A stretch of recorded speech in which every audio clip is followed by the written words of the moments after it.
യൂസുഫ് അലിനോടൊന്ന് ചോദിച്ചിട്ടുണ്ടായിരുന്നു, ഇനിയൊരു ലുലുവിന് മിഡിൽ ഈസ്റ്റിൽ ചാൻസ് ഉണ്ടാവും.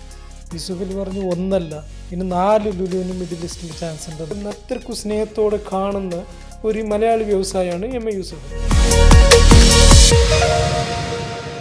കേരളത്തിൻ്റെ എക്കണോമിക്കുള്ള മുതൽക്കൂട്ടാണ് ആക്ച്വലി മിഡിൽ ഈസ്റ്റ്.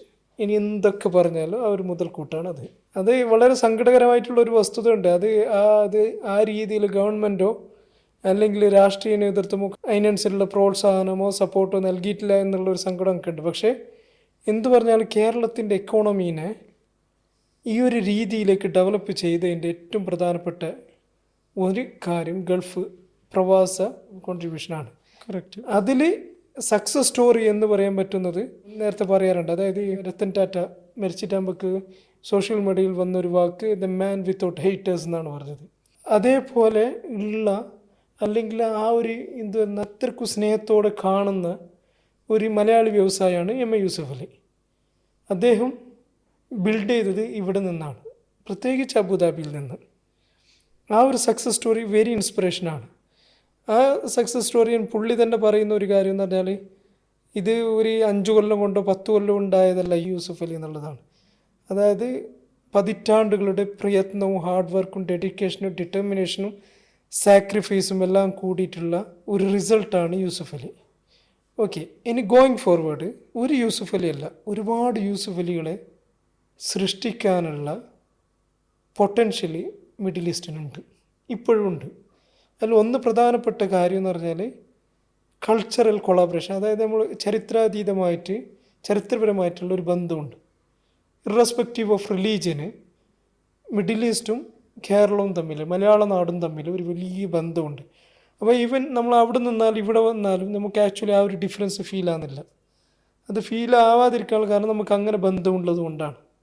ആ ഒരു അക്സെപ്റ്റൻസ് നമ്മൾ ഇവിടുത്തെ ലോക്കൽസിൻ്റെ ഇടയിൽ, അറബികളുടെ ഇടയിൽ മലയാളികൾക്ക് ആ ഒരു അക്സെപ്റ്റൻസ് ഉണ്ട്. കാരണം അവർ വളരെ സ്മാർട്ടാണ്, വളരെ ഹാർഡ് വർക്കിംഗ് ആണ്, വളരെ ഡെഡിക്കേറ്റഡ് ആണ്. അത് ആക്ച്വലി ഒരു ആഡഡ് അഡ്വാൻറ്റേജ് ആണ്, ഒരു പ്ലസ് പോയിൻ്റാണ്. രണ്ടാമതിന് വേണ്ടതിന് ആരും ഇവിടെ ബിസിനസ് തുടങ്ങാൻ ഉദ്ദേശിക്കുന്നുണ്ടെങ്കിൽ ഒന്ന് വേണ്ടത് നല്ല വ്യക്തമായിട്ടുള്ളൊരു പ്ലാനോട് കൂടി അതിന് വേണ്ട ഇനീഷ്യൽ ക്യാപിറ്റൽ കാര്യങ്ങൾ കൊണ്ടുവരണം. അത് കഴിഞ്ഞിട്ട് പിന്നെ മൂന്നാമത്തെ വെരി ഇമ്പോർട്ടൻ്റ് ആയിട്ടുള്ള കാര്യം എന്ന് പറഞ്ഞാൽ വളരെ സത്യസന്ധമായിട്ടും വളരെ ഹാർഡ് വർക്കോട് കൂടിയിട്ടും വർക്ക് ചെയ്യുക എന്നുള്ളതാണ്. അങ്ങനെ ചെയ്യുകയാണെങ്കിൽ ഇനിയും ഒരുപാട് യൂസുഫ് അലിമാരെ നമ്മളെ ഇവിടെ മിഡിൽ ഈസ്റ്റിൽ ഉണ്ടാക്കാൻ പറ്റും. അത് യൂസുഫ് അലി എന്ന് പറയുന്ന ഒരു സെക്ടർ ആണെങ്കിൽ അതുപോലെ ആയിരക്കണക്കിന് സെക്ടേഴ്സ് ഉണ്ട്. നമുക്കിപ്പോൾ സ്റ്റാറ്റിസ്റ്റിക്സ് ഇല്ലാത്തതുകൊണ്ട് അതിൻ്റെ നമ്പേഴ്സ് പറയാൻ പറ്റില്ല. എന്നിരുന്നാലും കേരളത്തിൽ ഒരുപാട് മലയാളികൾ, ചെറുതും വലുതുമായ 100 കണക്കിന് അല്ലെങ്കിൽ 1000 കണക്കിന് കമ്പനികൾ മിഡിൽ ഈസ്റ്റിൽ ഉണ്ടാക്കിയിട്ടുണ്ട്. വളരെ സക്സസ്ഫുള്ളായി റൺ ചെയ്തുകൊണ്ടിരിക്കുന്നുണ്ട്.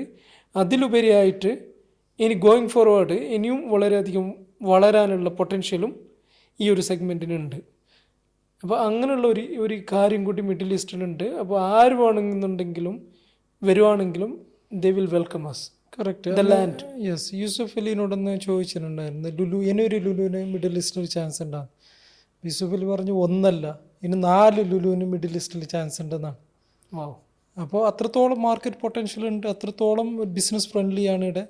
പക്ഷെ എല്ലാത്തിൻ്റെ അടിസ്ഥാനം എന്ന് പറയുന്നത് സക്സസ് ആക്കുക എന്ന് പറയുന്നത് ഈ പറഞ്ഞ പോലെ ഹാർഡ് വർക്ക് ചെയ്യണം. തുടങ്ങുക എന്ന് പറയുന്നത് മാത്രമല്ല, അത് കൺസിസ്റ്റൻ്റ് ആയിട്ട് ഹാർഡ് വർക്ക് ചെയ്യുക, അതിൻ്റെ ഓരോ മൈൽ സ്റ്റോണും ടാർഗറ്റ് ചെയ്യുക, അച്ചീവ് ചെയ്യുക, അങ്ങനെ ഗോയിങ് ഫോർവേഡ് സസ്റ്റെയിൻ ആയിട്ട് സക്സസ് ആവുക എന്നുള്ളതാണ്.